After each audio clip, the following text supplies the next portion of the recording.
El cuerno del carnero, algunos le llaman la sangre que habla, usado en la Biblia para llamar al combate, pero también para la profecía. Anunciaba en las manos de un profeta el mensaje que Dios había dado al pueblo. Anunciaba la ley. Pero, ¿qué era la ley? Voy a intentar responder a esa pregunta, porque la Biblia dice: «Cuánto amo yo tu ley, todo el día está en ella mi meditación».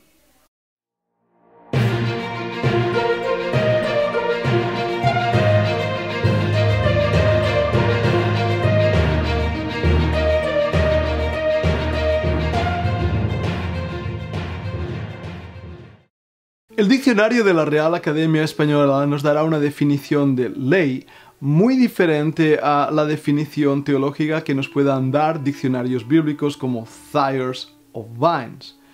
Ahora bien, la definición de una palabra es importantísima para entender la idea detrás de esa palabra. En la palabra ley encontramos realmente un conflicto teológico que puede ser mal interpretado si no entendemos los parámetros de esa palabra ley. Ahora, en muchos lugares la palabra ley en la Biblia se refiere a la Torá, el Antiguo Testamento. Esa es una palabra que en hebreo implica también instrucción y nos habla del propósito de la ley, instrucción. Hoy, predicando de Romanos capítulo 15, nos habla ahí claramente cómo estas cosas fueron escritas para nuestra enseñanza, nuestra amonestación. Lo mismo leemos en 1 Corintios capítulo 5. La ley fue dada con un propósito, la Torá fue dada con un propósito, nuestra instrucción. En el libro de Gálatas se nos dice también que la ley fue dada para llevarnos a Cristo. Fue nuestro ayo para llevarnos a Cristo. El propósito de la ley, por lo tanto, de la Torá, en la totalidad de lo que eso implica, es decir, todo el Antiguo Testamento, tenía ese propósito de enfocar a Cristo. Nos muestra el poder de Dios, nos muestra la persona de Dios, el plan, propósito de Dios para las naciones y específicamente para la nación de Israel. Nos muestra también claramente ese plan de redención que tuvo Dios para todo el mundo, de rescatar en Cristo tanto a judíos como a gentiles. Pero en su plan, propósito predeterminado desde antes de la creación del mundo, Dios escogió a un pueblo, a una familia, no solo a la nación de Israel, sino a la familia de David y a los descendientes de David, para que al final de María y José pudiéramos ver nacido aquel Cristo en Belén de Judea. Tenemos que ver, pues, que el primer propósito de la ley era llevarnos a Él, a Cristo. Ahora, la palabra ley, por otro lado, es usada tanto en el griego como en el hebreo, en el griego con la palabra nomos, para referirse a una serie de preceptos. Ya no son enseñanzas, sino ordenanzas. Cosas que debes cumplir para poder vivir en ellas y por ellas. En ese aspecto, vemos ya en el Antiguo Testamento una serie de leyes que Dios dio a sus hijos, pero también a las naciones, a los gentiles inconversos.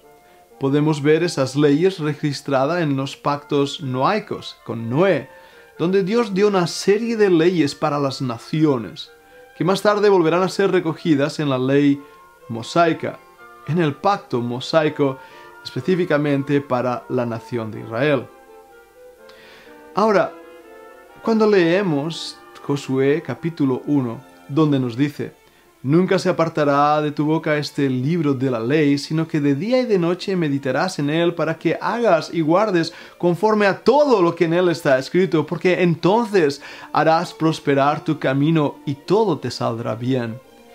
Debemos preguntarnos, ¿qué ley tenía Josué? ¿Qué libros de la Biblia tenía Josué? Piensa en ello un momento.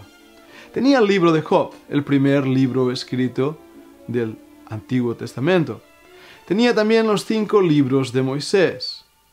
Ahí estaba recogido no solo las 10 palabras o 10 mandamientos, sino 613 leyes más, establecidas como preceptos y ordenanzas para el pueblo de Israel. ¿Qué otro libro tenía? Muy probablemente algunos de los salmos que el mismo Moisés o los hijos de Coré habían escrito. Aparte de eso, no había nada más. Josué tuvo ese mandato de estudiar la ley. Nunca se apartará de tu boca este libro de la ley. Ahora, fíjate que habla del libro de la ley, no de los mandamientos específicos o ordenanzas, sino de la totalidad de la revelación de Dios, lo cual me lleva a otro punto importantísimo. La misma palabra de Dios en Deuteronomio capítulo 6 hace una diferencia en esa ley mosaica entre preceptos, ordenanzas y mandamientos. No todo lo que leemos en la ley mosaica eran mandamientos. Había preceptos, había ordenanzas. Así que la misma palabra de Dios nos da una división de la ley mosaica. No todo eran leyes, ordenanzas, mandamientos. Había enseñanzas. Cuando seguimos investigando, descubrimos también que había tipos y símbolos que apuntaban al Señor Jesucristo. Entonces, tenemos que tener esto bien en cuenta para poder entender cómo la ley es aplicada ahora al creyente.